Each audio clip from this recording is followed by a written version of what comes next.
There are people who think that internationalists are weak. They are selfish for not wanting to have children. Because raising children is hard, and internationalists don't want to do that. They don't want to raise children because it's hard.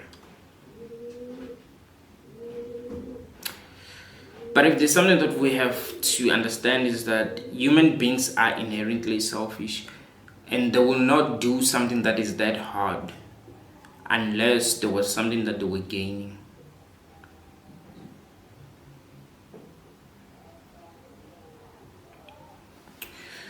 To do anything that is not right, people must get rewarded in a world like this. You see, the Russian soldiers are getting paid to invade Ukraine. And because they're getting paid, they don't question what they're doing. There are some of them who do question what they're doing, and they've quit. Would you say that these people are weak for quitting? Of course not. You see, people are reproducing because they want to feel good. It's not because they're selfless. That is something that you must understand. What does that tell us? That the people who don't want to participate in this are actually not so different from the Ukrainian soldiers that are like, yo, we don't want to fight. Because it's not like they are gaining something. It's not like by being an internationalist you gain something. When you choose to not want to have children, you don't necessarily gain anything.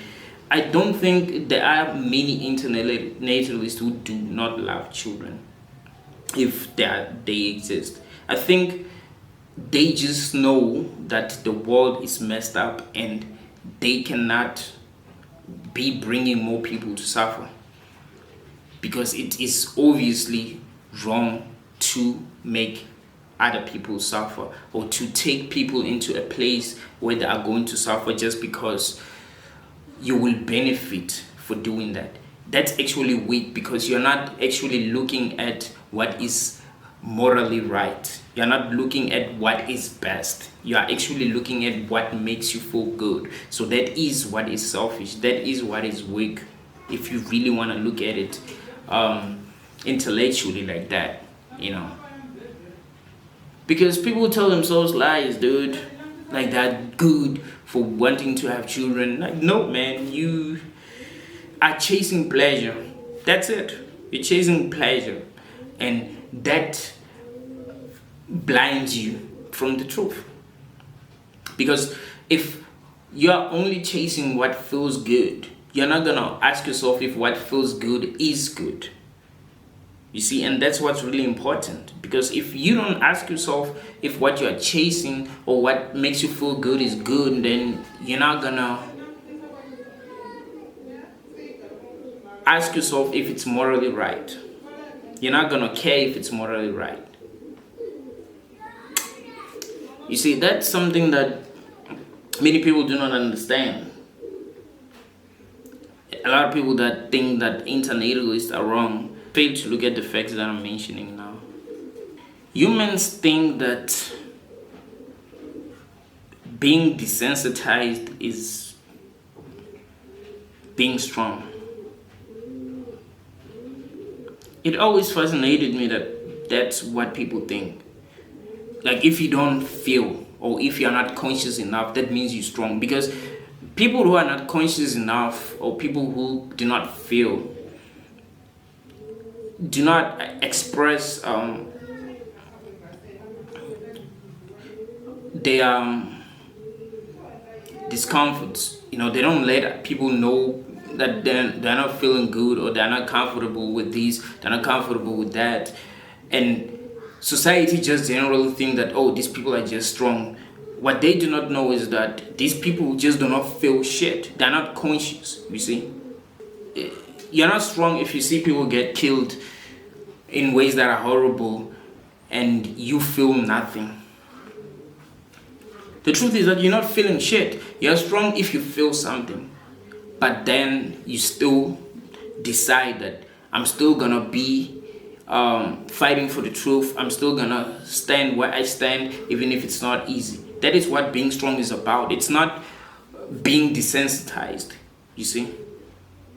Because we really do not get this. When I was growing up, I've realized this about other people, that they were not as conscious as I was at all, and it really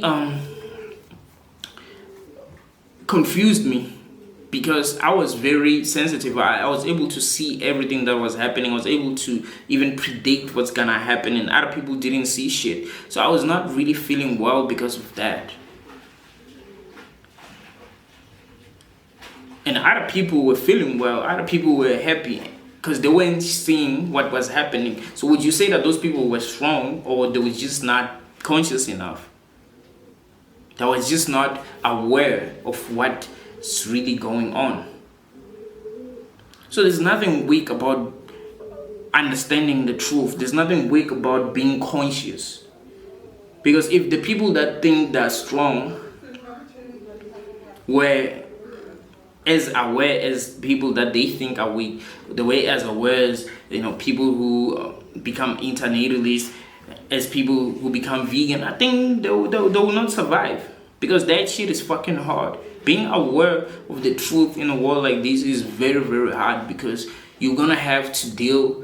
You're not only gonna deal with the fact that the world is upside down, you also have to deal with a lot of people who do not understand you, who do not get what is really going on. So they be judging you and thinking stuff like, this motherfucker is weak, or this motherfucker is weakhead, or this motherfucker is selfish. That's hard to deal with, That's really important to understand, because we're really getting it wrong as a society. You're not strong if you're desensitized. Being strong has to do with feeling all this pain that human beings feel, but still deciding to be strong. See, it has to do with will. What do you stand for? What do you want to fight for? So we cannot say that you're strong if there are things that you are not aware of. You're not strong because you're not affected by that shit. You see? So internationalists are not weak. They're just much more aware than a lot of other people. And yeah, they have to deal with that. They have to deal with, the ignorance of the people in this world. And it's crazy, dude. It's crazy. It's really crazy when you are so aware and you see people acting like monkeys. It sucks, because you view other people as your equals and you expect them to think. So if they act like they don't think, that's gonna suck. So that's what internationalists have to deal with, you see.